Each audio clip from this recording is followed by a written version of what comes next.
Hello everyone. देखो भी last time हमने किया था गॉस थ्योरम और उसका प्रूफ।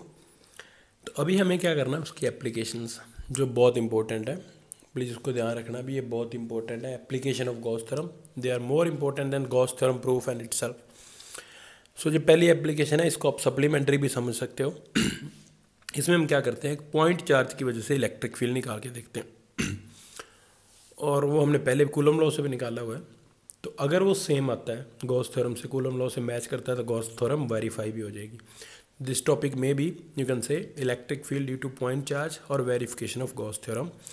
सो वेरी वेल, सबसे पहले मैं बताता हूँ प्रॉब्लम क्या है। देखो समझो, ये पॉइंट चार्ज है। इसकी वजह से आर डिस्टेंस पे मुझे पी पॉइंट पे इलेक्ट्रिक फील्ड निकालना है।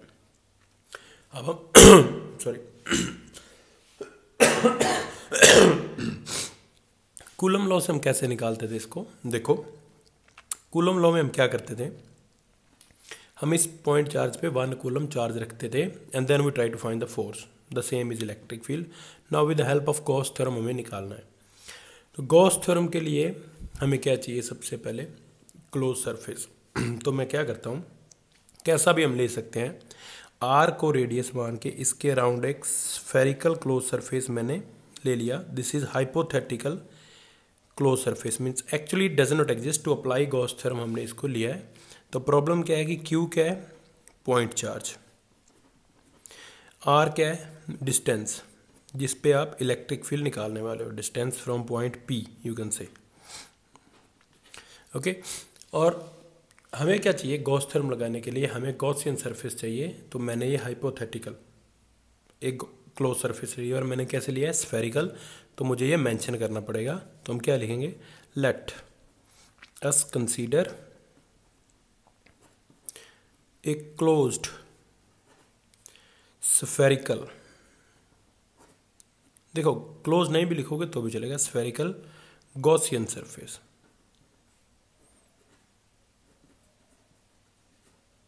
नाउ कीप इन माइंड, देखो गॉसियन सरफेस जो हमने हाइपोथेटिकल सरफेस लिया गॉस थ्योरम लगाने के लिए, अब वो सिलेंड्रिकल भी ले सकते थे, क्यूबिकल भी ले सकते थे, बट यहाँ हम स्फेरिकल ले रहे हैं। एंड यू विल अंडरस्टैंड कि हमने क्यों लिया है अभी जब मैं एंगल बताऊंगा।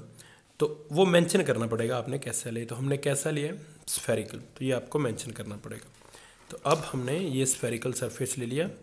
अब क्या करते हैं, हम इसका स्मॉल सरफेस एरिया ले लेते हैं ds। ये मैंने इसके ऊपर स्मॉल सरफेस एरिया ले लिया। अगर आपने प्रूफ वाला लेक्चर देखा है तो ये सेम है।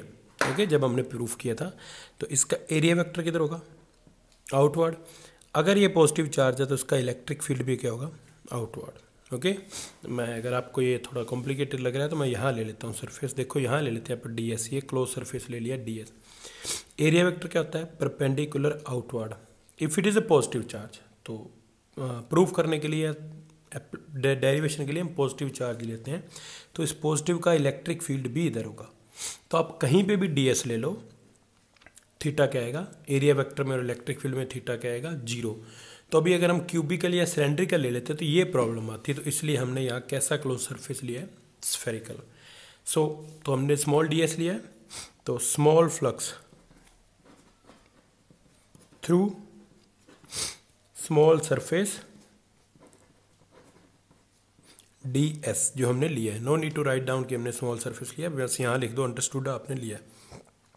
तो फ्लक्स का फॉर्मूला क्या होता है, E डॉट एस। यहाँ स्मॉल फ्लक्स है तो हम लिखेंगे D phi E dot D S. अभी आपको थीटा बता के आऊँ मैं, क्या है theta.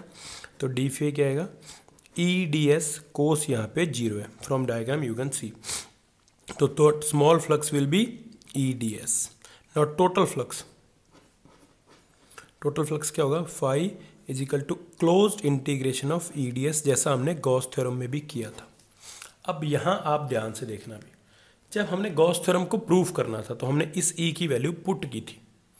Now we need to calculate this E. तो हमें ये ई नहीं पता, पर हमें रिजल्ट पता है from Gauss theorem. Gauss theorem क्या है, फ्लक्स क्या होता है, charge enclosed bye epsilon not. अब जब हमने प्रूफ करनी थी हमें ये नहीं पता था, तो दोनों में डिफरेंस समझो भी। अभी हम गॉस थ्योरम कैसे अप्लाई करेंगे। नाउ हमें रिजल्ट पता है कि flux charge by epsilon not आने वाला है। और ये ई हमें निकालना है, तो इन दोनों को हम कंपेयर करेंगे।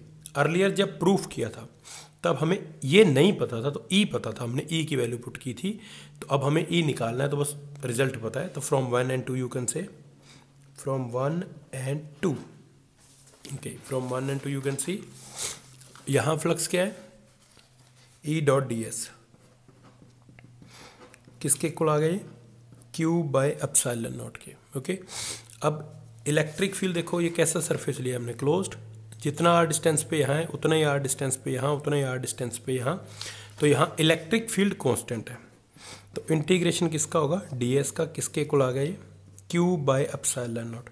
Now again same as the proof of Gauss theorem, ds is surface area of sphere, हमने कैसा स्फीयर लिया है, spherical, the ds is small surface area, तो ds का इंटीग्रेशन क्या आएगा, जो स्फीयर का सरफेस एरिया होता है वो क्या होता है, 4 pi R square, so integration of ds will be 4 pi R square, तो e dot 4 pi R square is equal to Q by epsilon naught. Now you need to calculate e, तो इसको इधर ले जाओ, तो e क्या आएगा, 1/4 pi epsilon naught q by epsilon, sorry q by r, my mistake, it will be q by r. I'll write it again. E will be 1/4 pi epsilon naught q by r square. ये 4 पाई आप इधर लेंगे। ना you can सी ये point charge का electric field आ गया, जो अपन same किससे निकालते थे, इसको k लिखते थे हम, 1/4 पाई एप्सिलॉन नॉट को k लिख देते थे, कूलम लॉ से भी निकाला था, यही आया था, तो which is same as Coulomb's law. So Gauss theorem verified.